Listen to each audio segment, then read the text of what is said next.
क्या आपने कभी इस बात पर ध्यान दिया कि जब कोई दूसरा व्यक्ति परेशानी में होता है तो हमें तुरंत समाधान दिखाई देने लगता है।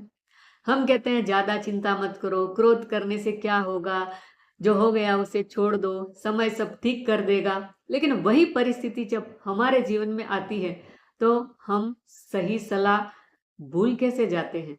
आखिर ऐसा क्यों होता है? क्या हमें सही और गलत का ज्ञान नहीं होता या फिर समस्या कहीं और है? आइए इसे गीता के प्रकाश में समझने का प्रयास करते हैं।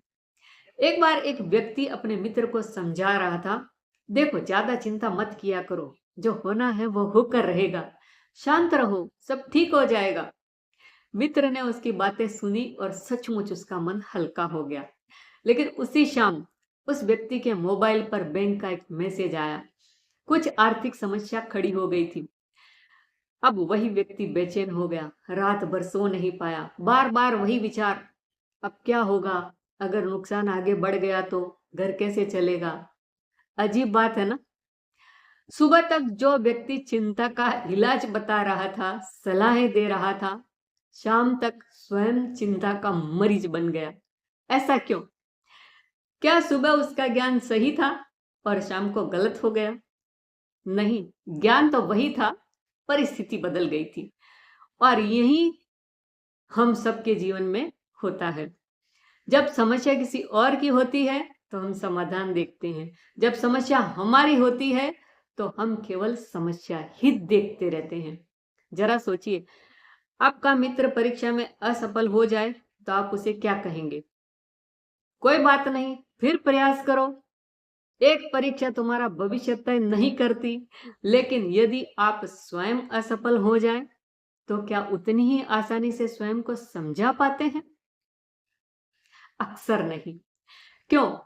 क्योंकि दूसरों के मामले में हमारी बुद्धि काम करती है, लेकिन अपने मामले में हमारी भावनाएं काम करने लगती है। यही बात कुरुक्षेत्र में अर्जुन के साथ हुई। अर्जुन कोई साधारण व्यक्ति नहीं थे। वे धर्म जानते थे, कर्तव्य जानते थे, सही और गलत का विवेक भी रखते थे। फिर भी वे विचलित हो गए। क्यों? क्योंकि जब बात स्वयं पर आई तो ज्ञान से पहले भावनाएं खड़ी हो गई। आज भी यही होता है। हम जानते हैं कि तुलना नहीं करनी चाहिए, फिर भी करते हैं। हम जानते हैं कि चिंता से समस्या हल नहीं होती, फिर भी चिंता करते हैं। हम जानते हैं कि क्रोध नुकसान पहुंचाता है और फिर भी क्रोध कर बैठते हैं। समस्या ज्ञान की कमी नहीं है। समस्या यह है कि संकट के समय हमारा ज्ञान भावनाओं के नीचे दब जाता है। एक डॉक्टर धूम्रपान के नुकसान जानता है, फिर भी धूम्रपान कर सकता है। एक शिक्षक अनुशासन की बात करता है, लेकिन स्वयं समय का पालन नहीं कर पाता। एक आध्यात्मिक व्यक्ति भी कभी कभी क्रोध कर बैठता है। इसका कारण ज्ञान की कमी नहीं है, कारण है ज्ञान अभी आदत नहीं बना, ज्ञान अभी व्यवहार नहीं बना। गीता हमें केवल जानकारी नहीं देती, वह अभ्यास सिखाती है। बार बार अभ्यास, बार बार आत्म परीक्षण, सेल्फ चेक टेस्ट, बार बार स्वयं को संभालना। जैसे संगीत की पुस्तक पढ़ लेने से कोई संगीतकार नहीं बन जाता, वैसे ही गीता पढ़ लेने से कोई स्थित प्रज्ञ नहीं बन जाता। जब तक ज्ञान जीवन में उतरता नहीं, तब तक वह केवल शब्द बना रहता है। तो गीता के अनुसार समस्या यह नहीं कि हमें सही बात पता नहीं, समस्या यह है कि जब जीवन हमारी परीक्षा लेता है तो हम अपनी ही सीख को भूल जाते हैं।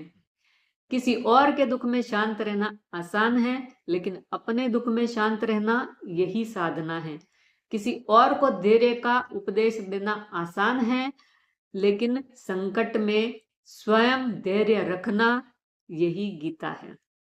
किसी और से कहना आसान है, चिंता मत करो सब ठीक हो जाएगा, लेकिन जब जीवन हमें घेर ले तब स्वयं से यही कहना यही आत्मज्ञान है। इसलिए अगली बार जब आप किसी को सलाह दें तो एक क्षण रुक कर स्वयं से पूछिए, यदि कल यही परिस्थिति मेरे जीवन में आ जाए तो क्या मैं भी यही करूंगा या कर पाऊंगा? यदि उत्तर हाँ है तो वह केवल सलाह नहीं, आपका चरित्र है। और यदि उत्तर नहीं है तो निराश मत होइए, क्योंकि वहीं से गीता की यात्रा शुरू होती है। दूसरों को बदलने से नहीं, स्वयं को बदलने से। जय श्री कृष्ण।